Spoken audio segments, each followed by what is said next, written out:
네, 또 다른 질문인데요. 오, 요새 이가 시린 분이 많으신가 봐요. 특별한 질환이 없는데도 이가 시릴 수 있나요? 그럼요. 왜요? 왜 시리지? 병원에 가서 디스크 진단 안 받았는데도 허리가 아픈 날이 있잖아요. 아, 그치. 그렇잖아요. 예. 그런 건 그냥 일시적인 거예요? 겁니다. 예. 그 일시적인 거는 신경이 놀래서 그래요. 근육이 놀래서 어깨 아픈 것처럼. 놀랐다는 얘기는 경직이 됐다는 얘기인데, 예, 신경이 예민해지는 거는 첫날 그렇게 애를 노동을 시키면 그렇죠. 술이 취해갖고 오징어에 땅콩에 호프집에서 뜯어가면서 2시간을 떠들고 이러고서 자면 다음날 그 이가 나 힘들어 이런 얘기 할 수 있습니다. 아, 예. 여기 턱이 뻐근한 것도 있을 수 있지만 이가 시릴 수도 그렇죠. 있다. 그 다음번에는 적당한 걸 먹어야 되는데 하루 종일 찬 음료에 얼음 5도 씹어 먹으면 신경도 추워요. 그러니까 그렇게 아이스 아메리카노 빨고 다니다가 얼음 씹어 먹다가 갑자기 점심으로 곰탕 먹으러 가면 이가 깜짝 놀랄 수 있는 겁니다. 예. 이건 일시적인 거예요. 네. 그 다른 질문 중에 이런 게 있어요. 다른 음식을 먹을 땐 괜찮은데 젤리나 초콜릿 같은 특정 음식을 먹을 때 이가 시리대요. 이건 왜 그런 걸까요? 일단 초콜릿을 단 거를 먹었을 때 이빨이 시리거나 아픈 증상이 있으면 네. 이게 되게 위험한 걸 수 있어요. 예, 신경에 염증이 심한 경우에 단 거 먹었을 때 이런 증상이 나타나는 경우도 있습니다. 진짜. 예, 그거 되게 심각한 병일 수도 있고 젤리는 끈적끈적하고 찔깃찔깃하잖아요. 네. 예, 그냥 끈적끈적하고 찔깃찔깃한 걸 먹어서 그럴 수도 있어요.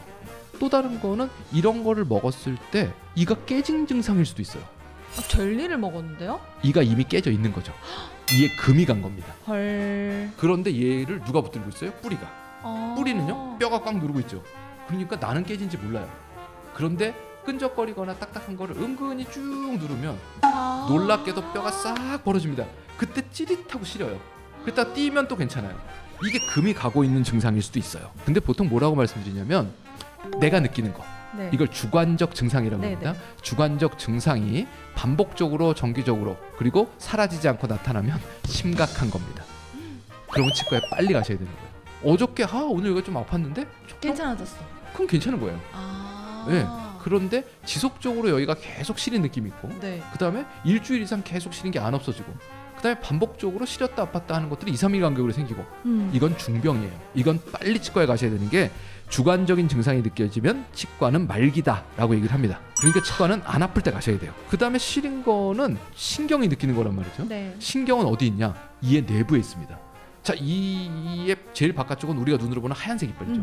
이거를 싹 다 깎아요. 그럼 그 속에 약간 노리끼리한 이빨이 또 있어요. 요거는 조금 무른 딱딱한 이빨입니다. 네네네. 이걸 또 싹 다 깎아요. 그럼 그 속에 신경이 있어요. 세 번째 층에 있는 신경이 느끼는 거니까 콘크리트 벽이 2단계나 있는 거니까 밖에서 아무리 소리를 질러도 속에 신경이 몰라요. 그래서 충치로 인해서 이가 없어지면 증상이 나타나기 시작해요. 이미 외벽이 다 무너졌다는 얘기예요. 네. 그래서 주관적 증상일 때는 문제가 크다. 그렇게 해서 충치로 느끼는 예민증이 있어요. 이게 네. 시려요. 그럼 빨리 가야 되는 거죠. 네. 그 다음번에 두 번째 층, 첫 번째 층이 다 멀쩡한데 두들겨 맞으면 시린 증상이 있어요. 이건 과도하게 이를 악물거나 갈거나 전날 마른 오징어를 씹어 먹거나 이런 것들입니다. 반복적으로 계속 자극을 주면 신경이 나는 못 살겠다. 그건 죽어버리는 경우가 있어요. 그럼 속에서 염증이 생깁니다. 충치가 하나도 없는데도 염증이 생겨요. 네. 네. 또 다른 신경은 어디냐? 뿌리에 있어요. 뿌리는 콘크리트가 얇아서 신경들이 뿌리 바깥에 다 나와 있대요. 근데 그 뿌리의 신경은 우리가 느끼지 못하는 게 뼈에 덮여 있어요. 또 거의 덮어놓은 게 있네요. 네, 그 다음에 잇몸 살이 덮고 있어요.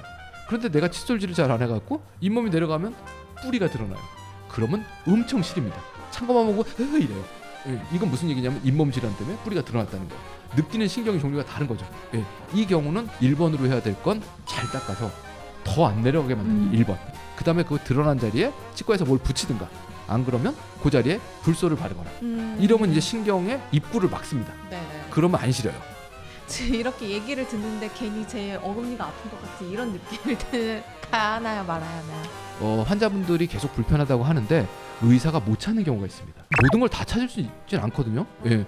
그리고 또 다른 거 하나는 우리가 일하다가 잘못해갖고 여기 가시가 맥혔어요. 그러면 아프잖아요. 아프죠. 예. 근데 이걸 쳐다보고 가시를 빼려고 난리를 이렇게 치고 있으면 점점 더 아파요. 그런데 잊어먹고 일하다 보면 가시가 있는 점지도 모르다가 어느 날 쓱 빠진 날도 있단 말이죠. 예. 이게 통증이나 이 예민한 정도는 사람마다 많이 달라요. 그래서 의사가 보기에 환자가 불편한 걸 못 찾을 수 있어요. 이제 그런 경우는 제가 보통 얘기하는 건 못 찾겠다. 미안하다. 그런데 객관적으로 찾을 수 없다면 없는 걸 수도 있다. 근데 이게 이 의사가 못 찾았어. 그럼 또 다른 데한테 가봐요. 또 딴 집에 가봐. 딴 집에 가. 막 딴 집에 다니다 보면 도사님을 만나게 돼요. 이것은 손가락의 가시의 문제가 아니다. 뇌에서부터 내려오는 신경이 팔목 오른쪽 관절에서 꺾여 있기 때문에 그렇다. 그러니까 이 부분에 뭉친 걸 풀면 손가락이 안 아플 것이다. 이런 도사 같은 분을 만납니다. 그러면서 자연 치유 뭐 이런 얘기를 해요. 그냥 난 이에 통증이 있다고 말했을 뿐인데. 마음의 병인 경우가 있어서 의사가 못 찾으면 조금 지내보시고 너무 여기저기 인터넷 뒤지고 찾아다니시면 이게 치아의 병이 마음의 병으로 갈 수도 있습니다. 근데 생각보다 꽤 많아요. 인터넷 때문에. 그래서 너무 열심히 찾아보지 않으셨으면 좋겠다라는 바람도 있습니다.